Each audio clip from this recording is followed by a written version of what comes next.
ہمارے مشائخ نے کہا کہ 4 چیزوں میں مجاہدہ کرنا ہوتا ہے. ایک قلت کلام، کم بولنا. زیادہ بولنا مرض ہے، کم بولنا صفت ہے.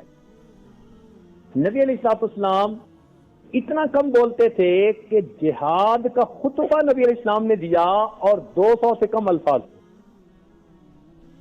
یعنی 200 سے کم الفاظ میں جہاد کا خطبہ نبی علیہ السلام نے دیا. اتنے تھوڑے الفاظ میں اتنا زیادہ پیغام پہنچا دیا جاتا ہے. اور ایک خطبہ نبی علیہ الصلوۃ والسلام کا ایسا ہے کہ جو 1 منٹ میں انسان پڑھ سکتا ہے، مستقل خطبہ. اس کو کہتے ہیں دریا کو کودے میں بند کرنا. اور ہماری تو 200 الفاظ کے ساتھ تمہید بندتی ہے.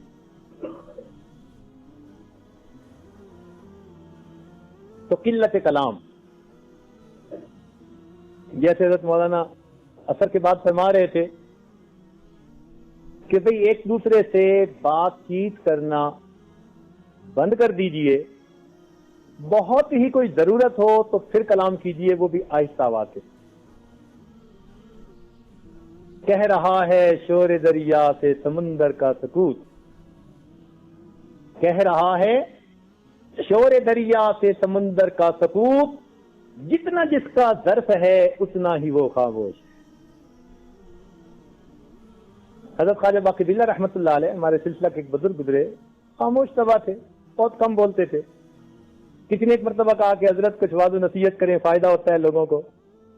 حضرت نے آگے سے جواب دیا کہ بھائی جس نے ہماری خاموشی سے کچھ نہیں پایا وہ ہماری باتوں سے بھی کچھ نہیں پائے گا. جس نے ہماری خاموشی سے کچھ نہیں پایا وہ ہماری باتوں سے بھی کچھ نہیں پائے گا. یہ وہ مجاہدہ ہے جو خانقاہی ماحول میں کرنا پڑتا ہے. ہوتا یہ ہے کہ جب انسان ذرا کم بولتا ہے نا، پھر اس کے اپنے اندر علوم و معارف بڑھتے ہیں. تو قلت کلام یہ پہلا مجاہدہ.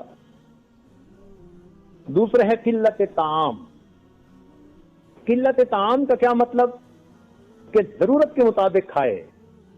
یہ نہیں کہ ضرورت سے بھی کم کھائے اور اس کی بجائے پھر گولیاں کھانی پڑ جائیں. ضرورت کے مطابق کھائے، اسراف نہ کرے کھانے میں. کلو پر تو عمل ہو، کلو تا گلو پر عمل نہ ہو.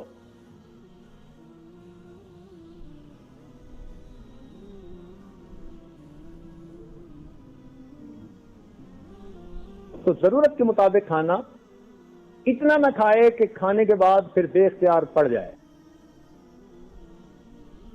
ایک بزرگ فرماتے تھے کہ کچھ لوگ ہیں جو زندہ رہنے کے لیے کھاتے ہیں، اور کچھ ایسے ہیں جو زندہ ہی کھانے کے لیے ہیں.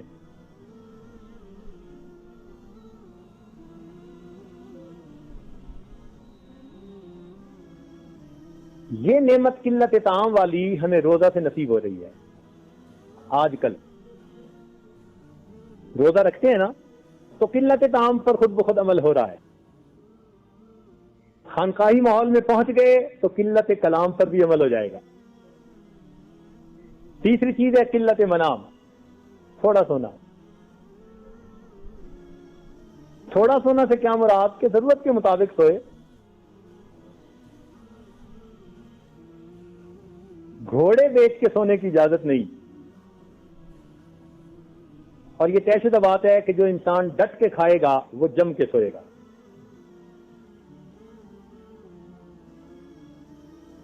کیونکہ چند راتیں ہیں، ان راتوں میں جاگنے کی کوشش کرنی ہے.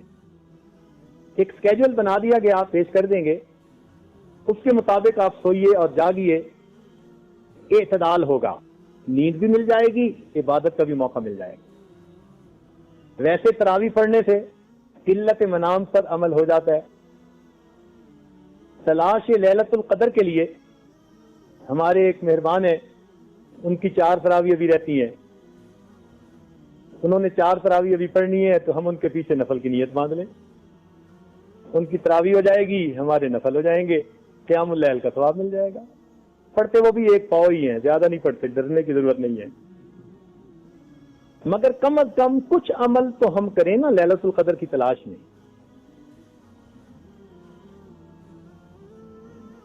جب نیند آئے نا اور آنکھیں نیند کو ترسیں تو وہ خوش ہونے کا وقت ہوتا ہے. کیوں؟ اللہ تعالیٰ قرآن مجید میں فرماتے ہیں فَلَا تَعْلَمُ نَفْسٌ مَّا أُخْفِيَ لَهُم مِّن قُرَّةِ أَعْيُنٍ.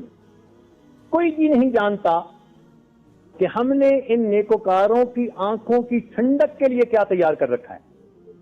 اب یہاں ایک سوال پیدا ہوتا ہے کہ دل کی ٹھنڈک کیوں نہیں کہا؟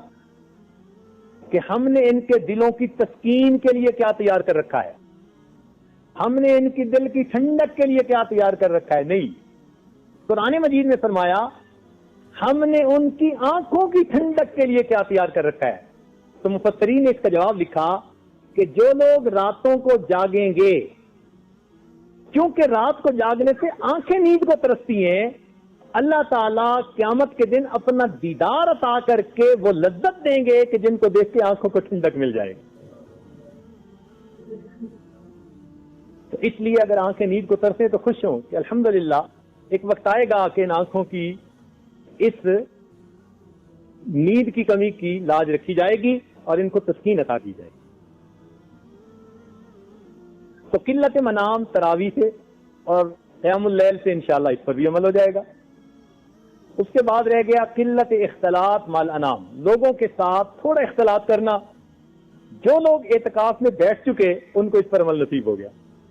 اب اعتکاف میں بیٹھے ہیں تو مسجد سے باہر جا کے ہر بندے سے مل نہیں سکتے. مسجد میں آنے والوں سے ملنے کی اجازت ہے. کیا مطلب کہ ہم مشرب سے ملو، ہر ایک سے ملنے کی اجازت نہیں ہے. تو اس پر عمل بھی نصیب ہو گیا. تو الحمدللہ کہ جو دوست احباب اعتکاف کی نیت سے مسجد میں تشریف لے آئے ان کو مجاہدے کی ان چاروں قسموں پر عمل کی توفیق نصیب ہو گئی. میری فریاد سن لے میرے مولا، بنا لے اپنا بندہ دل بدل دے. ویڈیو کے نیچے سبسکرائب کے بٹن پہ کلک کریں، بیل کے آئیکن پہ کلک کیجئے تاکہ ہر نئی ویڈیو کی نوٹیفیکیشن